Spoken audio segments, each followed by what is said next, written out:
Night shift பார்க்குறவங்களுக்கான முக்கியமான ஒரு தகவல் இது. நைட் ஷிஃப்ட் பார்க்குறவங்களுக்கு நிச்சயமா லிவர் எனர்ஜி ரொம்பவுமே கம்மியாக இருக்கும். லிவர் எனர்ஜி கம்மியாக இருந்தால் டைஜஷன் அவங்களுக்கு சரியாக நடக்காது. அப்போ அவங்களுக்கு எப்படி நம்ம ஃபுட்டை தேர்ந்தெடுக்கலாம் அப்படின்னு பார்த்தீங்கன்னா, நீங்கள் நைட் ஷிஃப்ட் பார்த்துட்டு தூங்கி காலையில் ஃபர்ஸ்ட் பிரேக்ஃபாஸ்ட் சமைச்ச உணவு எடுத்துக்கக்கூடாது.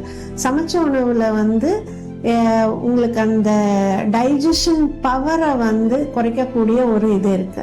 நம்மளோட உடல் அவ்வளோ சீக்கிரத்தில் டைஜஷன் ஆகாது. நம்மளோட உடம்புக்கு அந்த லிவருக்கு அந்த தன்மை குறைஞ்சிரும். ஏன்னா முதல் நாள் தூங்கலை இல்லையா? ஸோ அதனால அந்த டைஜஷன் பவர் கம்மியாக இருக்கும். அப்போ ஃபர்ஸ்ட் நாம் என்ன தேர்ந்தெடுக்கணும் அப்படின்னா, நாம் காலையில் நம்மளுடைய டியூட்டியை முடிச்சதுக்கப்புறம் நம்ம பிரேக்ஃபாஸ்ட்டாக ஃபஸ்ட்டு பழங்களை மட்டுமே சாப்பிட்ணுன்றத ஃபஸ்ட்டு நம்ம தேர்ந்தெடுத்துக்கணும்.